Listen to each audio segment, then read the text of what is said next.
Hello, I'm Ebony Bennett. I can see our attendee numbers filling up as we speak.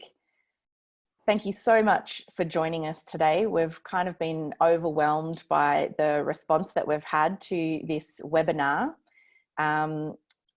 You're going to have to bear with us at the Australia Institute. This is one of the first webinars we've ever put on. Normally, we like to do these things live and in person, but obviously in these times of pandemic and crisis and huge economic disruption, we're all working from home and trying to isolate as much as we can. So apologies if we hit any technical snafus today. Please bear with us. We're all learning on the job here, so to speak. And we're just trying to make sure that we're getting as much content as to you as quickly as we can, because things are just changing so rapidly. So you might be able to see that I've also got with me here our chief economist, Richard Denniss. Thanks for joining us, Richard. Thanks, Eb. And we might just give it another minute or two. I can just see our attendee numbers. It's quite amazing, actually, filling up on a little panel to my right here. As I said, just ticked over 300. And, oh, wow. Yeah, I know many more than that registered. I might just pull up the chat here. Excellent. So we did have several people asking questions online already, and we'll get to those first. I will talk to Richard just initially to give you guys a big picture overview of exactly what the hell is happening to the economy. And I just want to do some housekeeping for using this webinar at the moment. If you hover over the bottom of your screen, there's a chat function, there's a Q&A function, and you can raise your hand if you would like to ask a question. So don't do that just yet, but feel free to start asking questions and we'll come to those. And there is a chat function for anyone who wishes to use that, and I'll try and keep an eye on it. But just once more, thank you so much for joining us, everyone. We really appreciate it. And we've just had an incredible and overwhelming response to this. And at the end, I'll check in and make sure that everything went okay for everyone, and see if you've got any feedback about how this went. But we are intending to do more of these in future. I can see hello from Western Australia here and a few others. Hello, Western Australia. Hopefully we've got people from all over the country. But I will get us to kick off now. We're just past the time when we said we would start. So Richard, you're our chief economist. This is one of the hugest economic disruptions the world has ever seen. Can you just give me a bit of a summary, give us a bit of a summary to kick off with on exactly what we're seeing happen to the economy right now?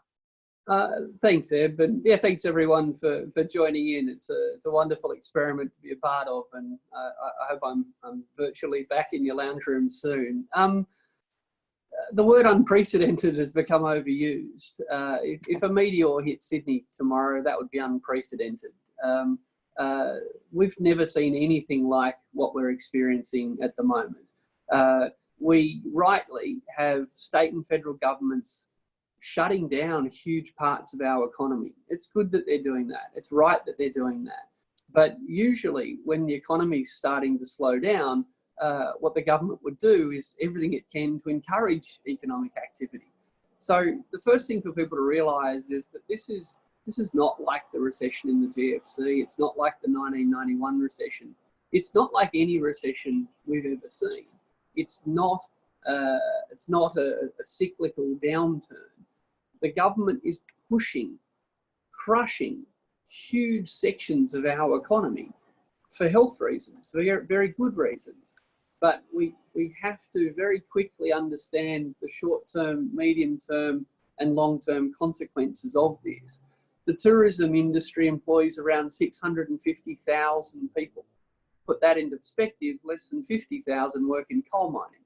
650,000 people work in tourism, and we've stopped all international flights to Australia, and we've told everybody to cancel their holidays, and we've banned people from congregating.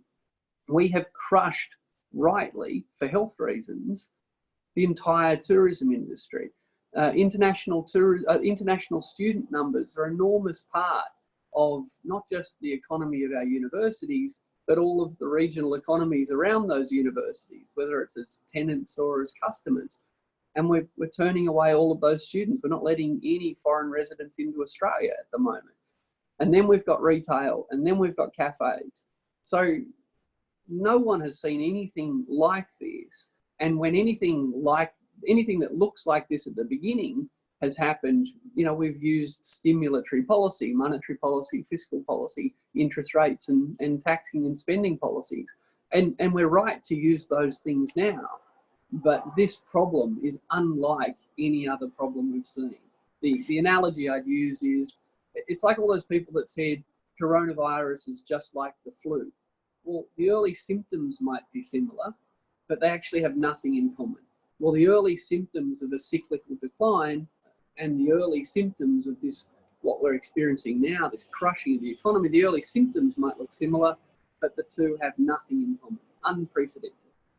So, Richard, we've obviously seen this week massive lines at Centrelink, and one of the most immediate issues that's arisen out of this shutting down of whole sectors of the economy is obviously a massive increase in unemployment.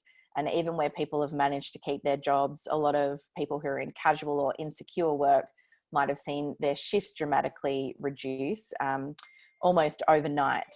So can you just talk to me a little bit about what we can expect to see in those areas, not just this week, but in the coming months? Unemployment is going to rise very fast. In addition to everything I just said about how unique these circumstances are, Australia has never entered any form of downturn with this percentage of the population employed on a casual basis, with this percentage of the population employed in the gig economy. We've never entered a downturn with so many people in what we call precarious employment.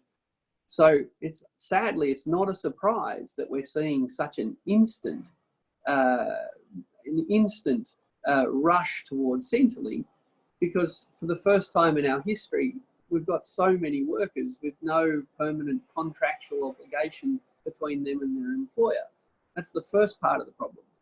We're also entering a downturn for the first time with the most stripped out, under-resourced welfare infrastructure we've ever had.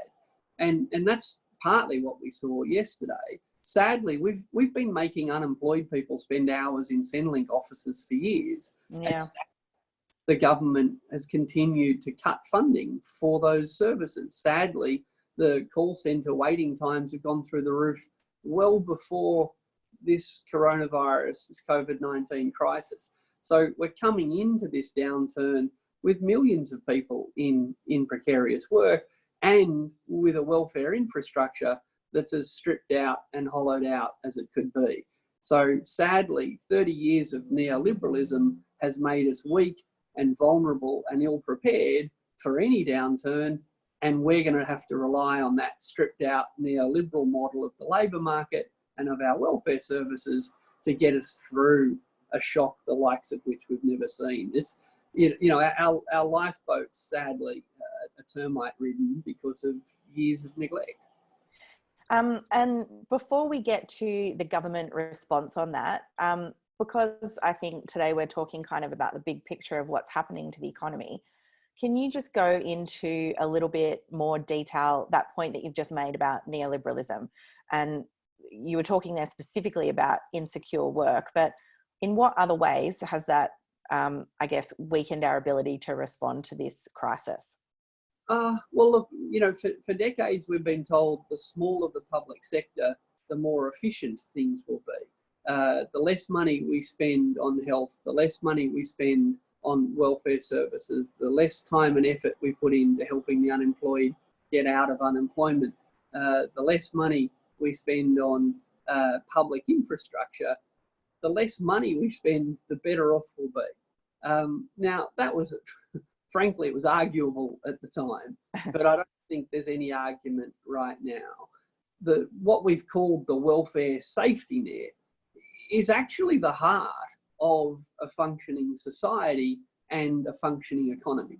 We're about to learn a brutal lesson that a society that has a society whose health system can't keep up with demands imposes costs on us far above the direct health costs of the individuals involved. A welfare safety net and an infrastructure, an administrative infrastructure that can't help, imposes costs on everyone well outside those that directly seeking benefits right now. So, yeah, we've made our labour market a very fragile place. Free trade agreements have made our supply chains incredibly dependent on other countries. We've been told for decades, you're stupid if you make things in Australia. Who'd want to make things in Australia? Why don't we just import everything? Well, cheaper. I don't mind. What's that? Cheaper.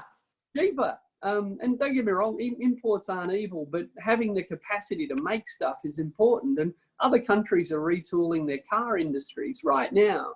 Other countries are retooling their car industries to make the respirators that our intensive care wards are terribly short of. Well, we don't have a car industry anymore, and we still have a strong manufacturing sector, but it would be much better, bigger and stronger and better placed without years of being told that propping up domestic manufacturing was a waste of money. So the neoliberal approach to trade has made us vulnerable. The neoliberal approach to welfare has made us very vulnerable.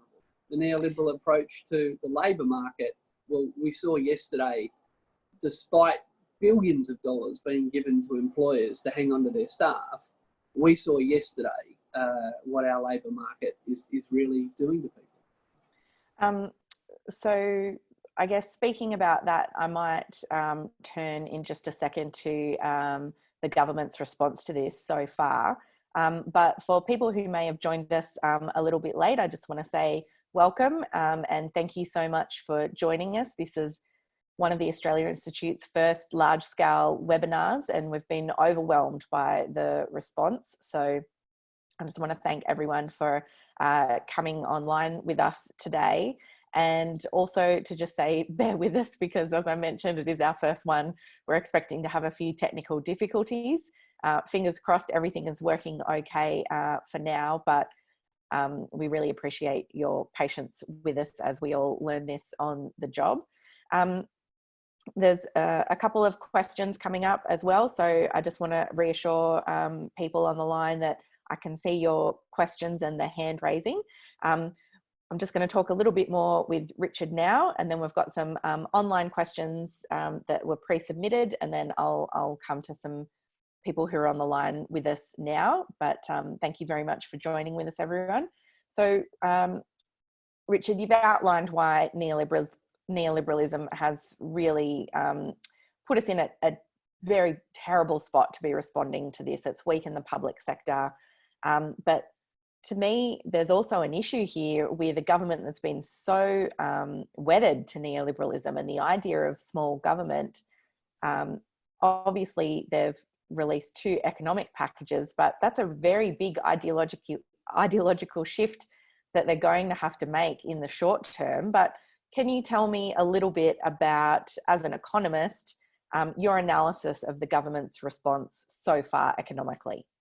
Well, the first thing is the economy was weak coming into the coronavirus crisis. Throughout 2019, the Reserve Bank and most economists were telling the government, abandon your obsession with the surplus. In 2019, the RBA was saying, federal government, we can't keep cutting interest rates forever. Please spend some money, please help the economy right now.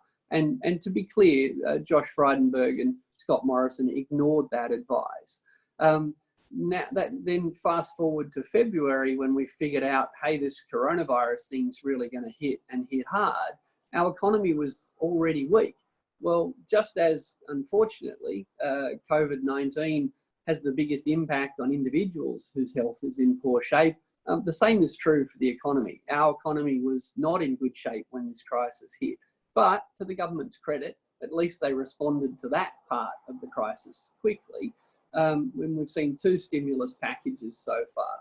And as a first start, I think they've done a lot of the things that you'd like them to do. Doubling the dole, great.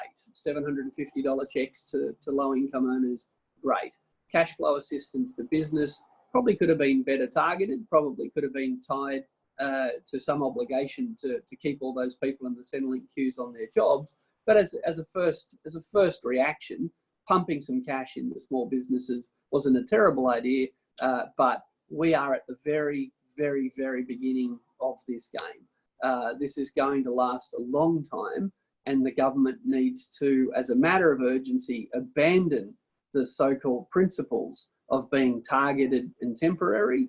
That might work in a normal cyclical decline, but as I said at the beginning, that's not what we are about to experience. So coming back to your question about the response, they need to abandon the neoliberal idea that public sector work is wasteful and inefficient.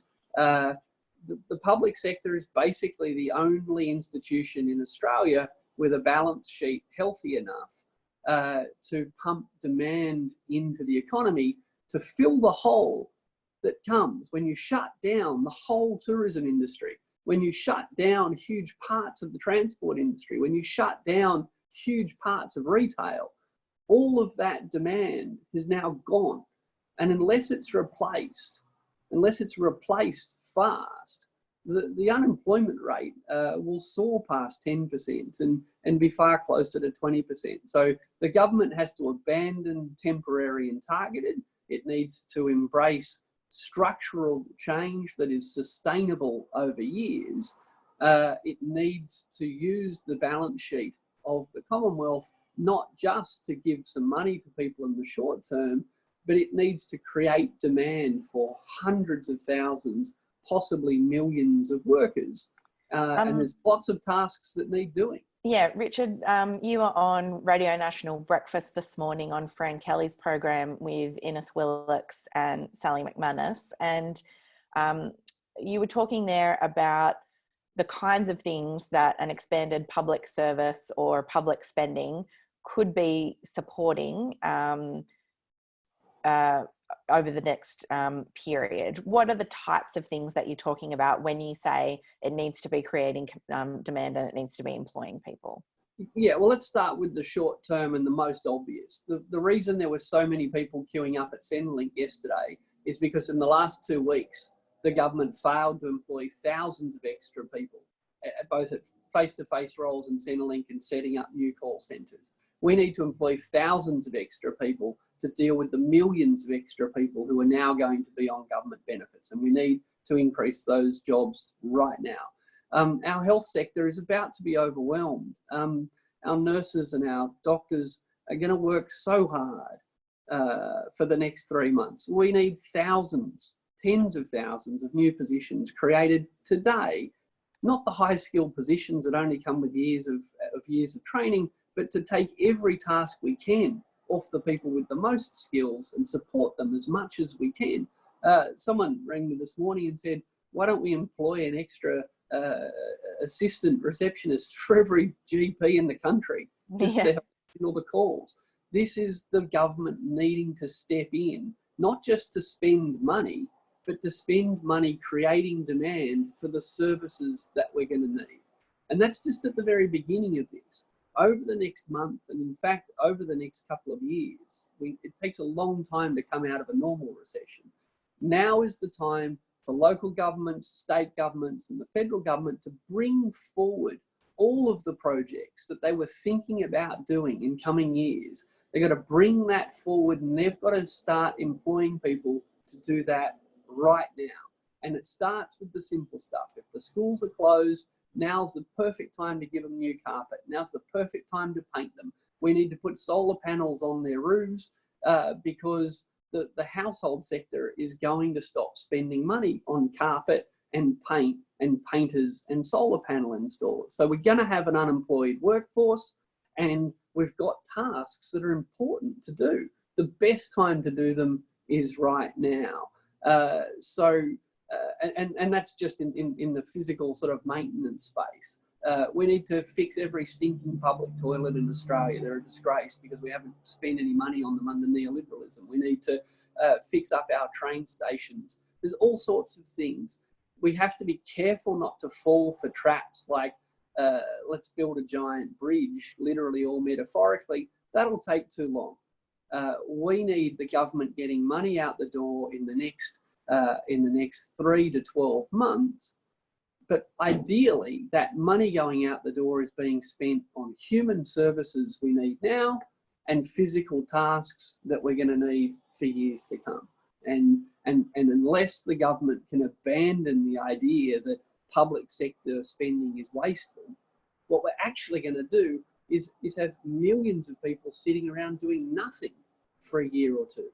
Nothing is more wasteful, nothing is more harmful, nothing is more culturally and socially destructive than telling millions of people there's nothing for them to do but eke out a meagre welfare check we send them. So we'll start getting to questions now. I can see we've got a great number starting to pile up there, but thanks for that overview, Richard. I just find it's very hard to get my head around the scale of what we're facing, and things have just been changing so rapidly. But I think that was a really good overview. For people who've maybe just joined us more recently, I can see we're up over 500 attendees now. Welcome. Wow. To our first webinar. I've been talking to Richard Denniss, the Australia Institute's chief economist, about what the hell is happening to the economy under the pandemic that we're all facing. I will just say, if you need health information, you should be going to health.gov.au for all the latest updates on the government's health response. For the government's economic response, you can visit treasury.gov.au. And if you need to apply for Centrelink or other benefits, you should head to mygov.au. I keep wanting to add an extra .gov onto that, mygov.au. And I believe now, in response to those massive queues, they've expanded the capacity and allowed people to just access that if you have any kind of account with MyGov. So thank you very much for joining us. I'm going to start off with a few of the questions, Richard, that came in from people overnight. Basically, someone has asked here, Bruce has asked, are there any moral hazards that we should be aware of when it comes to bailing out the corporate sector? Oh, absolutely. We have to be very careful how we collectively, through our government, state and federal, support particular people, particular businesses, particular institutions. We have to. I think we have to cut everyone some slack this early in the crisis. Again, I think the fact that the government has finally abandoned the idea that it needs a surplus, great. It's acknowledged that Kevin Rudd posting checks out to people and Wayne Swan posting checks out to people in the GFC was a good idea, great. This government's come a long way fast. It's got a long way to go, and no one has ever had to govern through something like this before. So I think we have to be a little careful, but yes, a little careful in criticising their early steps. But the idea that we can do trickle-down stimulus, that if we just give enough money to companies, those companies will take that money and retain their staff and create demand in the economy for things we need, is bizarre. Yes, we need to help businesses with short-term cash flow again, and we just can't for a minute look away from what we're doing. Through government policy, we just shut down the tourism industry. Through government policy, we just shut down huge sections of the retail industry. I think we all need to be sympathetic to everybody, employer and employee involved in the sectors of the economy, that for our good and for our health, we've just shut down. But, you know, the point of the question, are there moral hazards? Might people take advantage of this? Might we, the taxpayer, end up bailing out companies that are going to fail anyway? Yes. Yes, we have to be very careful about that going forward.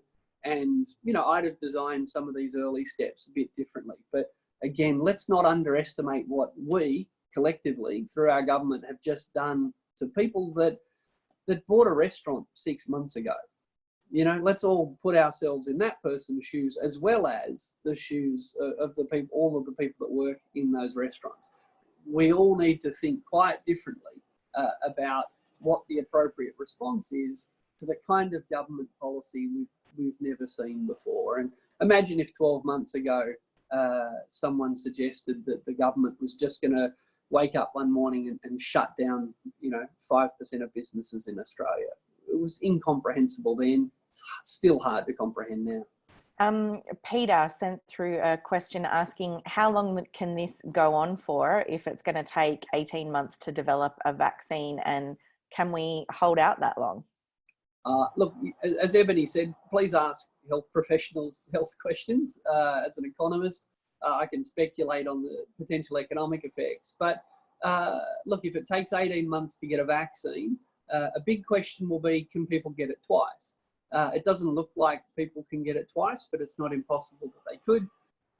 So potentially everyone gets it, or most people get it. A lot of people will be very sick. Some people are going to die far more than we used to. But then after nearly everyone's had it, hopefully then the need for social distancing is far less, because most of us will have hopefully gone through it, lived, and have some immunity to it. That is, of course, what a vaccine is for. So, look, the short answer is no one knows, and that's why governments around the world are reacting as hard and fast as they are. Might not be hard and fast enough, but to be clear, no government in living memory has gone out to shut down as much economic activity as most Western governments are doing right now. I'm taking a question here from Tom Slater, who asked about for those who might not be glued to ABC 24 like us political tragics, the Prime Minister just announced a National COVID Coordination Commission, and he appointed to that a couple of public servants. It'll be headed up by a former mining executive, as well as a bunch of other CEOs from corporations like Toll Holdings, Energy Australia, and a variety of others. And Tom, I think, has asked a very good question about whether or not we need to get union and civil society voices on that commission. And I don't need to be an economist to say, I think we should absolutely do that. And just thinking back to the GFC, Richard, there was almost no sector that shed jobs more quickly than the mining sector during the GFC. I'm not sure it necessarily inspires confidence to put a former mining executive in charge of the commission to keep people in work. But how important is it to have union and civil society voices on a body like that, who are going to be looking at taking some of those idle sectors of the economy, of the workforce, and putting them into new areas? Sorry, someone's just messaged me to say that Greg Combay is on there. That's true. Greg Combay is on that commission, but no one from a current union perspective. But what do you say to that, Richard? Well, look, I haven't heard. Thanks for letting me know. Maybe my email's on the way. My invitation to join. Look, the government needs broad advice. It needs broader advice than it was getting, and it needs broader advice than any government has ever received before. So I think the idea of setting up a new advisory community council, I'm not sure what they're calling it, that's not a bad idea. I'm glad to hear Greg Combay's on it, but as you said, why not have the current head of the ACTU on it? Why not have the head of the manufacturing union or the retail union on it as well?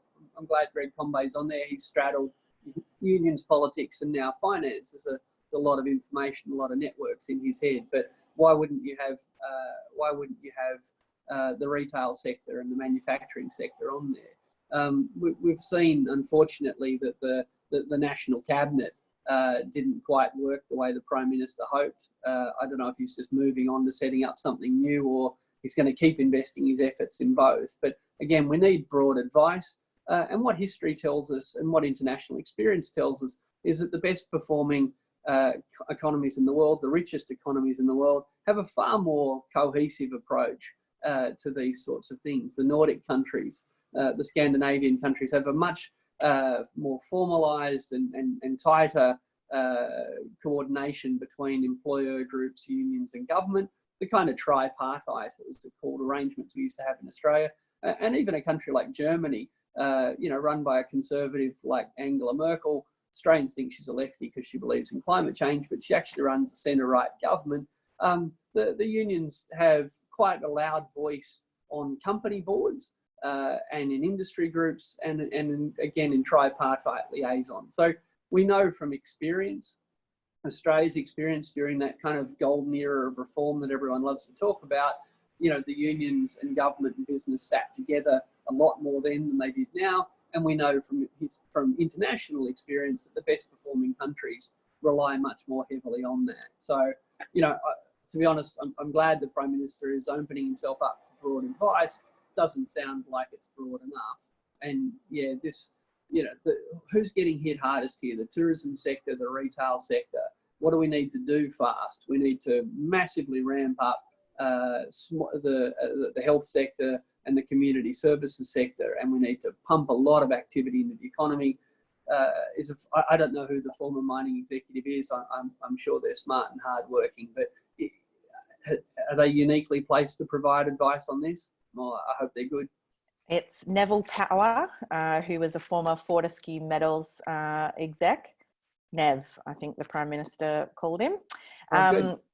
So thanks for answering that and for that question. I've got a couple of people asking if there's going to be a recording of this. We are desperately hoping there will be. I can see the little recording button on in the left-hand corner here, but as I've said a couple of times, this is our first one.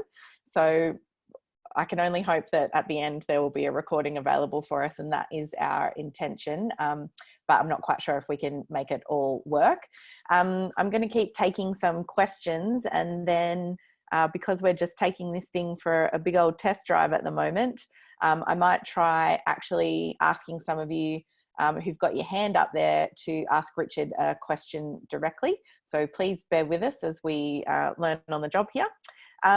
Richard, the next question is from Stephen, who wants to link back to your Why Economics is Broken speaking tour that you've been doing and this current crisis, and what you think the implications for can we work together to build a better economy, building on I guess, this huge disruption and turning it into something good? Well, the short answer is yes. And I did a podcast for the Saturday paper, which is from their 7 a.m. series at the moment, where I talk in this in a bit more detail. But to cut a long story short, we should not have to go through the pain and suffering of the next 12 months to learn some simple lessons. But given that we're going to go through the pain and suffering of the next 12 months, the worst thing would be if we don't learn some simple lessons about economics. So what do we know now that we couldn't agree on 6 months ago? We now agree that government deficits are no big deal. There is not a voice in Australia today saying if we don't have a surplus, something bad will happen to the economy. So can we please, for the rest of ever, just not ever take seriously again that unless a government's running a surplus, it is doing a poor job of running the economy. We're about to learn that spending as little as you can on emergency services like fire trucks over summer, or health services, or welfare support, we're about to learn that spending as little as you can on that for decades does not set you up to be rich and happy. It actually sets you up to be vulnerable. And it's terrible that we can only learn this lesson as millions of people who hoped to never be unemployed discover how cruel we've made Centrelink. But let's learn the lesson regardless. We shouldn't have had, we could have listened to what the unemployed said, getting stuck on hold for 6 hours to get a benefit payment fixed. So let's learn that stripping out the public sector capacity doesn't make it strong, doesn't make us efficient, it actually makes us weak and often quite nasty. And we also are about to learn that the public sector, and let's hope we learn this in Australia, but there'll be plenty of examples of this around the world, that the public sector in a time like now can actually bring forward enormous amounts of nation building, nation improving goods and services, and the nation state can step in and fill that void and actually make us a far better place when we come out of this than if we just actually tell everybody to stay home and try and live on the most meagre income we can fund them for. The reason, just very quickly, the reason the Great Depression took so long to come out of in Australia and in other countries is that the powerful voices were determined to not borrow money, to not spend public money, and to worry about future debt. That's why the Great Depression went for 10 years. We know the lessons of history. We're just going to discover in the next 12 months whether we're willing to learn from them. Richard, the next question I want to ask is from Adam Stapleton. He said, I think the current talk of nationalising commercial airlines is interesting. While we may or may not always have a need for commercial airlines, we'll always need food. Why not nationalise agriculture? Well, ultimately, I think we're going to nationalise a lot of things in the coming years. Nationalising doesn't have to be compulsory. It doesn't have to be aggressive. There's going to be a whole bunch of people who own shares in companies right now who'd love to sell them to the government for a slightly higher share price than they're listed on at the stock exchange at the moment. So I think what we're going to see, and again, this is where the government just has to abandon temporary and targeted and think structural and sustained. This government's going to have to look at key industries like transport and think, wow, if Virgin falls over, that means Qantas will be a complete monopoly at the end of this crisis. As a nation, as big as it is, as diverse and broad as it is, do we want to have one airline with a monopoly over all of that, or do we want some competition? So we actually have to think as much about where do we want to land, pardon the pun, in a couple of years' time, as much as who needs the money the most today. So I think nationalising an airline is potentially a good idea. And agriculture, well, I suppose it depends. My hunch is demand for food is going to hold up. The private agriculture is going to keep producing stuff. If we can't export the food, there are some scenarios in which we'll have too much of some kinds of food and we'll run short of some other kinds of food that we can't import. So I don't think we have to nationalise agriculture because food's important, but we might want to step in and nationalise some industries because we really don't want to come out of this with whole companies or even whole industries having to start from scratch. But it's a really important debate. And again, we just have to learn the lessons of history here. We just have to stop pretending that private ownership equals good and public ownership equals bad. It's more complicated than that. And there's going to be some fascinating and hard questions about that come up in the next 6 to 12 months. Just a shout out to a couple of people joining us. I can see a hello from Xavier in Sydney, or a bonjour from Xavier. We've got Chris joining us from Magnetic Island in Queensland. We've got people from WA, from Melton in Victoria, from all over the country. So again, thanks so much for joining us, everyone. I'm going to take the next question from Naomi Edwards in Tasmania. She's saying some economists are talking about 15 to 20% unemployment. What is your gut feeling at this stage? Hey Naomi, no one knows. No one knows. No one's been here before. Nothing that we've seen before prepares us for this, both because, as I said, the government rightly is crushing huge parts of the economy, and we've never had so many people on casual or gig work arrangements that makes them so easy to shed. The other thing is, at the start of a recession, a typical cyclical downturn, as we call them, usually at the start of one of those things, people can't agree on whether it's happening or not, or is it just confined to New South Wales, or is it Australia-wide, or is it a retail slump, or anyway, we have all that conversation for months. Here, everyone's waking up and reading the same thing every day. It's bigger than you've ever thought of, it's worse than you've ever thought of, and it's going to last for ages. So usually a whole bunch of companies will be kind of coming up with different bets on how long it's going to last, and everyone wants to kind of ride out a trough.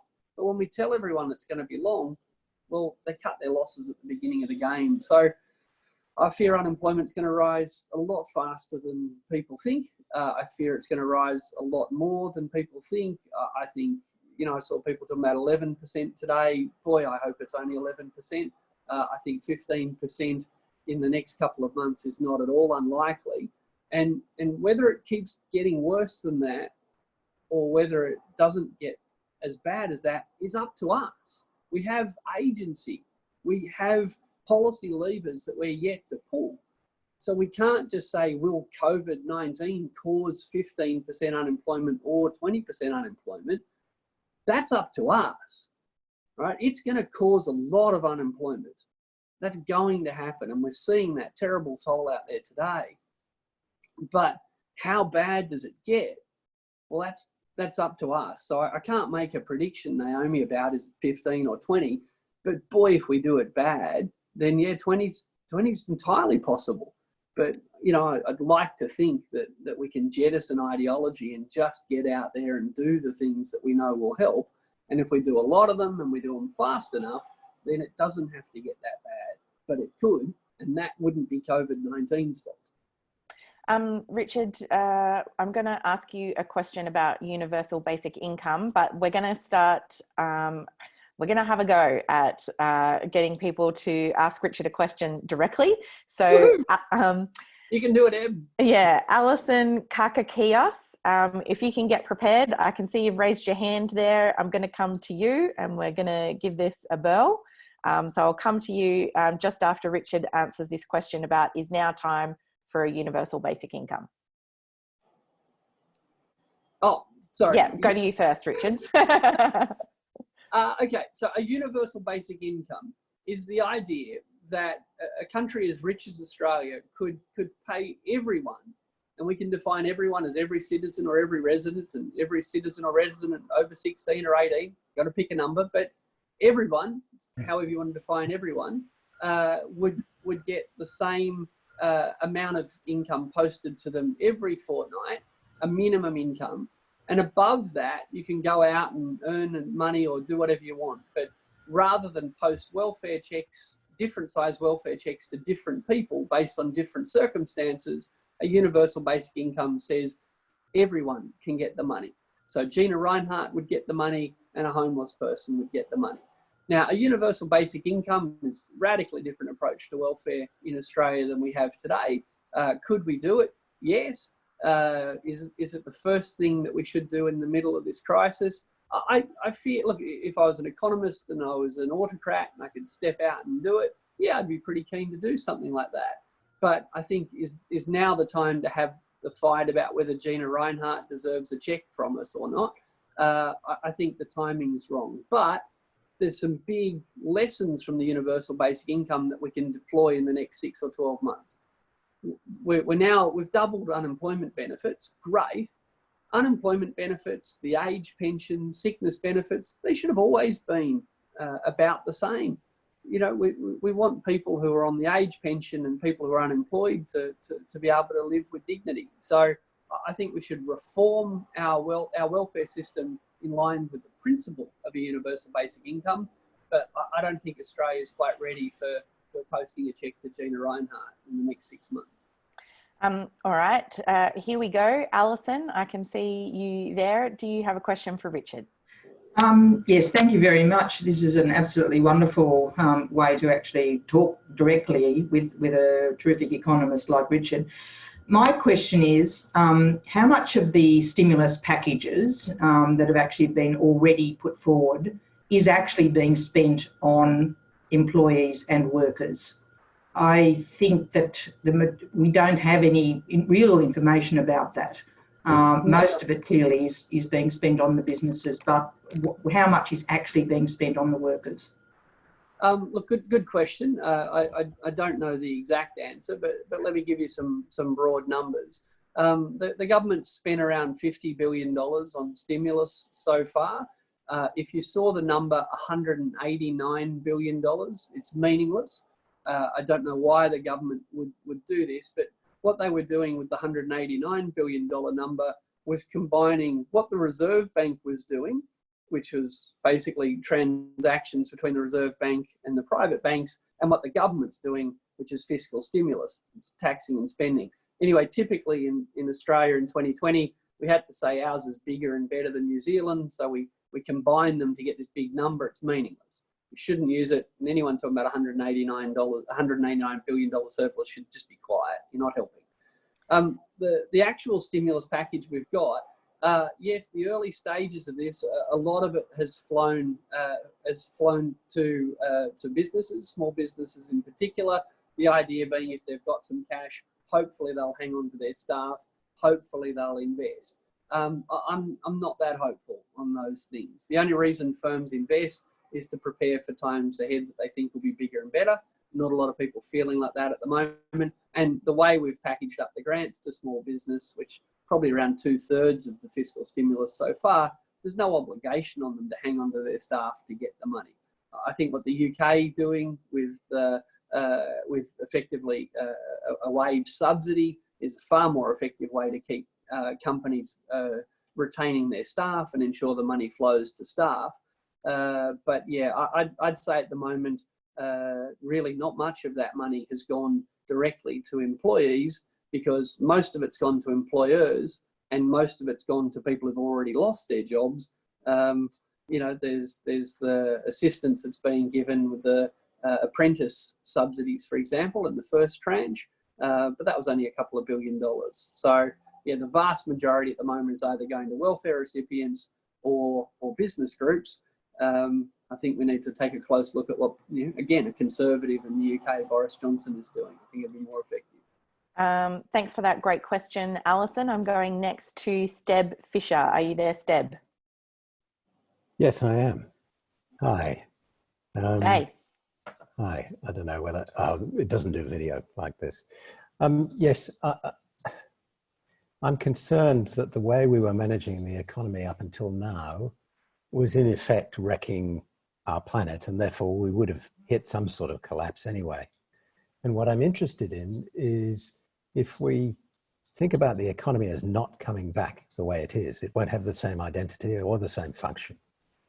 Then what, and particularly I'm interested in Richard's answer to this, what vision do you have for an economy which is in tune with the way the planet works, and ideally in tune with all of us together as one? Look, great question, and thanks to the Dorothy Dixon to allow me to plug one of my books that I don't have on me. Look, I wrote a whole book called Curing Affluenza, How to Buy Less Stuff and Save the Planet. Absolutely, I agree with the premise of your question. The way we'd organised our economic activity, the way we'd organised our economy was in so many ways harmful to individuals and to the natural environment. And what I spell out in that book is there's nothing obligatory about that. There's nothing necessary about that. It was just a choice. Now, the way I try to approach this question is to get people to think not about the size of the economy, but the shape of the economy. And over time, the shape of our economy in Australia has changed radically. So go back 30 years, no one worked in the mobile phone industry. No one worked in the graphic web design industry. No one worked in artificial intelligence, for the simple reason that 30 years ago, those technologies barely existed, certainly as consumer goods. Fast forward 30 years, and these are some of the biggest employers in our economy. Go back 30 years ago, no one spent $5 on a coffee. Today, you know, even the Prime Minister agrees, cafes are essential employees for our economy. So the shape of our economy has changed radically over time. And if the parts of the economy that are growing are parts that do enormous damage to our natural environment, then that's bad. So, you know, and that's what's sort of so bizarre about the way in Australia we say, oh, well, we have to build lots of coal mines and we have to build lots of coal-fired power stations because that would be good for the economy. Well, building lots of hospitals is good for the economy, and building lots of universities is good for the economy. We have to stop talking about the size of the economy and say, which bits of the economy do we want more of because we like what it produces and it doesn't harm the environment, and which parts of the economy do we want less of? We used to have whaling as a big employer. We used to have asbestos mines. Tobacco production and manufacturing creates all sorts of jobs. Car crashes are great for the economy. The idea that something's good for us because it makes the economy slightly bigger is bizarre. We have to think, what do we want more of and what do we want less of? So, yeah, I think what we're going to see a radical change in the shape of our economy. We are going to have a bigger public sector in the next 6 months, next 12 months, bigger than any conservative could have ever imagined. But even then, our public sector will be far smaller than it is in the richest, happiest countries in the world, like Norway and Sweden and Denmark and Finland and Iceland. So other countries have got economies that are really quite radically different in shape than ours. But we've kind of told ourselves there is no alternative to privatization, or there is no alternative but to build more coal mines. Yet the world is full of countries that didn't privatize essential services, have never had a coal mine once, and are richer than, happier than us. So again, we shouldn't have to go through the terror of the next 12 months to learn these lessons. But the worst thing of all would be to not learn them. Thanks, Richard. The next question is going to come, hopefully, from John Millard. Oh, hi. Hi, Richard. Thanks for very, very interesting. It's such a very difficult time. And my question won't add to the delight of this occasion. But I don't think either the Aussie or the US market investors yet have had the sort of shock to the bones that will arrive perhaps in just 3 or 4 weeks. That being the sort of random deaths all around in our community, never before experienced in our generation, with friends and close family maybe suffering that fate. We'll no sooner got over the shock of what you're talking about now, when the coffin sales will start to peak. So we don't like to talk about this. I sense the politicians are trying to avoid saying hard things. How do you consider and evaluate this added shock to the bones on the market, the economy, and the rest of us? We haven't faced it yet, and it's coming. Yeah, no, look, good question, and we can't look away from these hard questions. It'd be nice to, and I kind of understand why so many of our elected leaders are trying desperately to say, look over here at this bit, and get us to look away from the hardest parts. But looking away isn't going to help. Look, I have no idea where the stock market will wind up in 2 days or 2 weeks' time. But what we all have to understand is, so when you buy a share in a company, you've bought a share in its assets. If you own 1% of the shares in a company, you own 1% of the assets of that company, and you own 1% of the future profits that company makes. Companies, and how much you're willing to pay for that, well, that's between you and the person you're buying and selling shares with. That's what the stock market's all about. So what's happening at the moment is people are trying to figure out, well, what's 1% of Coles worth, or what's 1% of Crown Casino worth, or what's 1% of any big company you can think of worth. Well, a big part of that is, well, do you think the company will actually still be there in 12 months' time? Will it be a going concern? Because if it is, then you'll own the future profits. You'll own a slice of the future profits of that company. And if that company's not there, you'll own nothing. So no one really knows how to predict which companies will make it through this. No one knows how to predict what the profits of those companies will be in 3 years' time. Which is why I wish that, you know, the business community in Australia would stop boring us with the need to reduce red tape and regulation right now, and just let their 20-year obsession with, you know, unfair dismissal laws or something or other go.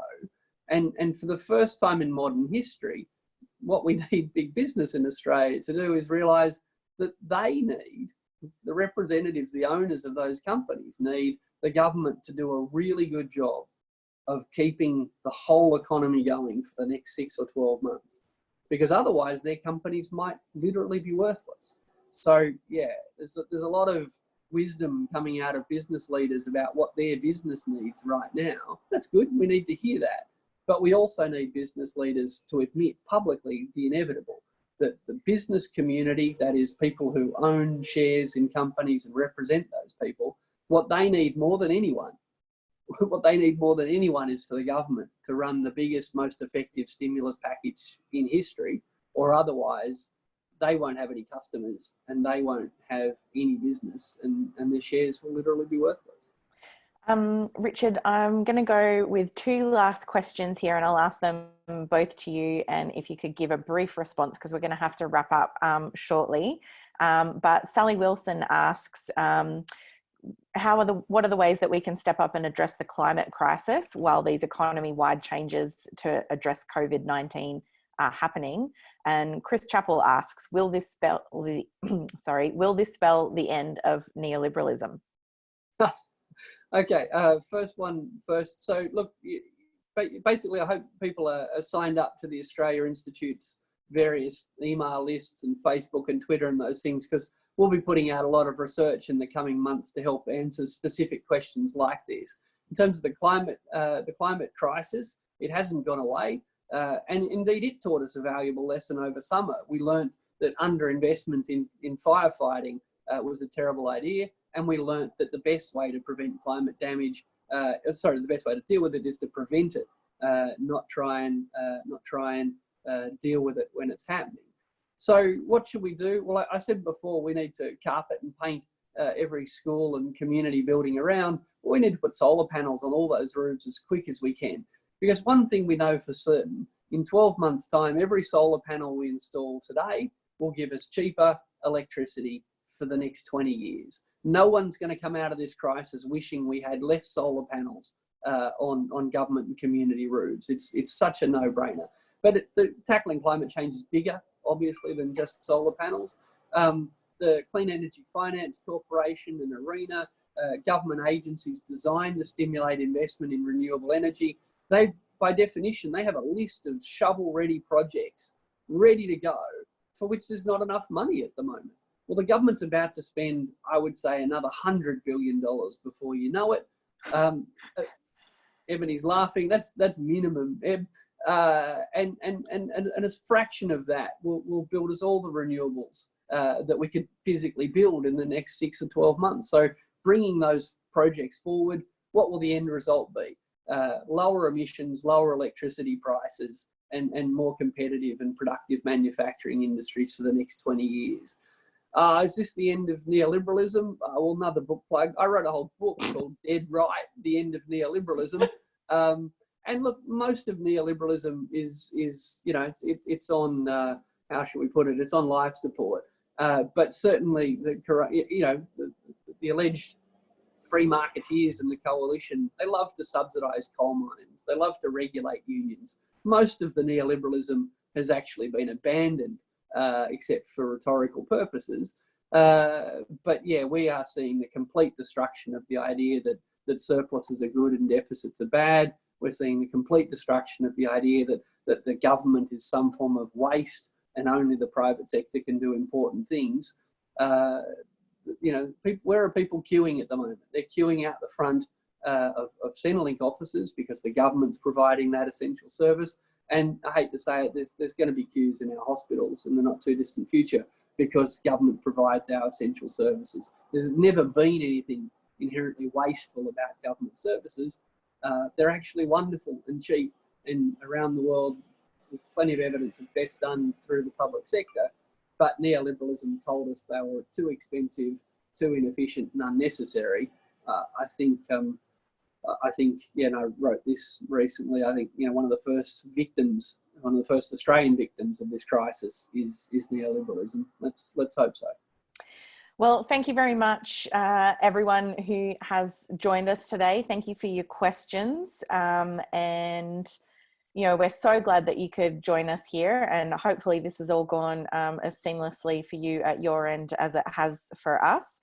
Just a few plugs before we go. First of all, thank you, Richard. You just always explain things so clearly, and we need that more than ever at the moment. So thank you very much for your time today. Thank you. I'll plug our podcast. We've recorded a podcast with Richard for Follow the Money. You can get that anywhere where you would normally download podcasts, and please make sure you subscribe and review that. Richard just mentioned he was also featured on the 7 a.m. podcast. I believe that's today's episode. So again, find that wherever you get all your podcasts. Richard was also on Fran Kelly on Radio National Breakfast this morning, so you can find his discussion with Innes Willocks and Sally McManus there. And if you want to see some of the Australia Institute's latest research, you can always get that at our website, tai.org.au. And if you are in the fortunate position to be able to chip in a little bit to help cover the costs of these webinars, which we're providing for free, but cost us a little bit of money to provide, we would be grateful for any and all donations, no matter how small. I know things are really tight for people at the moment. We promise to spend every cent we get, so keep the money on around the economy. Excellent. Thanks for that economic endorsement, Richard. But yeah, donations, any amount will help at this time if you're in a position to do so. But we're very grateful for your support, and thank you for joining us on this new platform. We'd be really interested in your feedback. If you have some feedback on how this webinar has gone, you can provide that to mail@tai.org.au. That's mail@tai.org.au. As I said, we've just been overwhelmed with the response to this, and I think we're all hungry for a bit of clarity and explanation, and someone who can look at the bigger picture. So thank you again to you, Richard. Thank you to all of you for joining us today. We will try and make a recording available, but we're just not sure how that's going to go. And next time we might try and take a few more calls or questions directly from people, because I think that was quite nice to hear people's voices. So thanks very much, everyone. We'll end it there, and we'll talk to you again soon. We're hoping to do these weekly, if not more frequently. So please make sure you signed up to hear from us about future ones. And stay home, wash your hands. That's right. Stay home. Don't go out unless necessary, and wash your hands with soap for 30 seconds several times a day. Thanks very much, everyone. We'll talk to you soon. Bye. Bye.